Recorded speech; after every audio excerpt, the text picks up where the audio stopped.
नमस्ते विद्यार्थियों।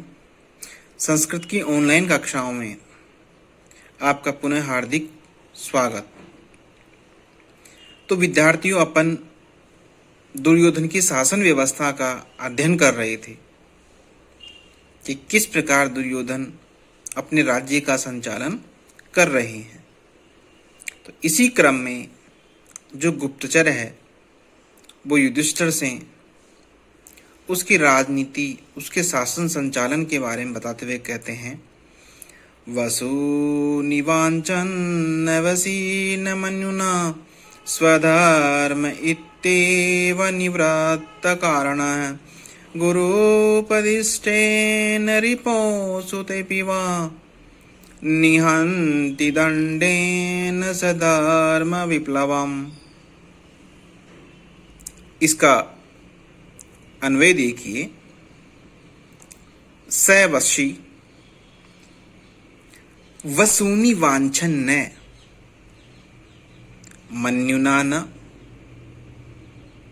किंतु निवृत्त कारणः सन् स्वधर्म इत्येव गुरूपदिष्टेन दंडेन रिपौ सुतेऽपि वा धर्म विप्लवम निहंति। अर्थात सह यानी वह कौन? वह दुर्योधन। वसी यानी जितेंद्रिय होकर जिसने अपनी इंद्रियों को अपने वश में कर लिया है, ऐसा वह दुर्योधन। वसूनि वांछन, धन वांछन यानी चाहता हुआ, न दंड प्रयोग नहीं करता, मन्युनान और मन्यु यानी क्रोध या क्रोध से प्रेरित होकर भी दंड का प्रयोग नहीं करता, लेकिन निवृत्त कारणः लोभ, क्रोध आदि कारणों से मुक्त रहता हुआ स्वधर्म इत्येव, यह तो मेरा धर्म है, ऐसा समझकर गुरूपदिष्टेन धर्माधिकारी द्वारा निर्दिष्ट दंडेन दंड व्यवस्था का रिपौ यानी शत्रु में, सुतेऽपि वा अथवा पुत्र में भी धर्म विप्लवम धर्म के उल्लंघन को निहंति यानी रोकता है। इसमें बता रहे हैं कि जो दुर्योधन है वो केवल धन के लोभ के कारण या क्रोध के वशीभूत होकर ही किसी को दंड नहीं देता। अर्थात जब दुर्योधन किसी को दंड देते हैं तो उनको धन का लोभ नहीं होता, न क्रोध से प्रेरित होकर वो किसी को दंड देते हैं, अपितु दंड देते समय वो ये समझते हैं कि ये तो मेरा धर्म है, ऐसा वह समझ करके। और जो न्यायाधीश है, जो धर्माधिकारी है, उनके द्वारा जो निर्दिष्ट दंड है उससे शत्रु और पुत्र इन दोनों में भेद नहीं करते हुए वे धर्म के उल्लंघन को रोकते हैं। यदि कहने का तात्पर्य यह है कि यदि दुर्योधन का पुत्र भी कोई कानून व्यवस्था का उल्लंघन करता है तो वो उसको भी दंड देने से नहीं हिचकिचाते। इसी प्रकार यदि कोई शत्रु पक्ष का कोई व्यक्ति कानून व्यवस्था का उल्लंघन नहीं करता है तो उसको सिर्फ इसलिए दंड नहीं देते कि वो अपने शत्रु पक्ष का है। अर्थात न्याय व्यवस्था का अक्षरशः पालन दुर्योधन करते हैं।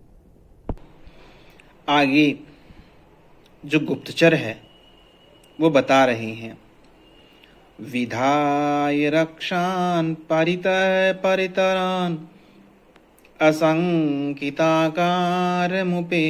सङ्कितः क्रियापवर्गेषु न जीविसत्कृता कृतज्ञतामस्य वदन्ति संपदः।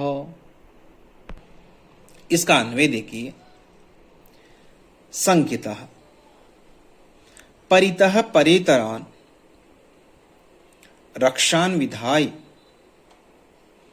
अशंकिताकारम् उपैति क्रियापवर्गेषु अनुजीवी सात्कृता संपदः अस्य कृतज्ञतां वदन्ति। अर्थात संकित यानी शंकाग्रस्त होता हुआ भी कौन? वह दुर्योधन। परितः चारों ओर, परेततारान अपने विश्वस्त जनों को, अपने विश्वास पात्र व्यक्तियों को, रक्षान एक रक्षक के रूप में, विधाय नियुक्त करके, असंकिताकारम निर्भयता को, उपैति प्राप्त करता है, और क्रियापवर्गेषु च कार्यों की समाप्ति पर अनुजीवी सात्कृता सेवकों को प्रदान की गई संपदः संपत्तियां अस्य अस्य कस्य दुर्योधनस्य इस दुर्योधन की कृतज्ञता को वंदती मानी ज्ञापित करती है। इसका अर्थ देखिए। इसमें गुप्तचर बता रहे हैं कि यद्यपि दुर्योधन शंकाग्रस्त रहता है, फिर भी चारों दिशाओं में अपने विश्वस्त सूत्रों को या अपने विश्वस्त जनों को एक रक्षक के रूप में, एक कवच के रूप में नियुक्त करके और स्वयं निर्भीक बना रहता है, निशंक रहता है। और जब उनके वो विश्वस्त जन अपने कार्यों की समाप्ति कर देते हैं तो उनको केवल मीठी बातें या केवल बातों का ही सम्मान नहीं देती, बल्कि उनको धन और खूब सारी संपत्तियां भी देते हैं ताकि वे अहर्निशम उसकी रक्षा का कार्य करते रहें।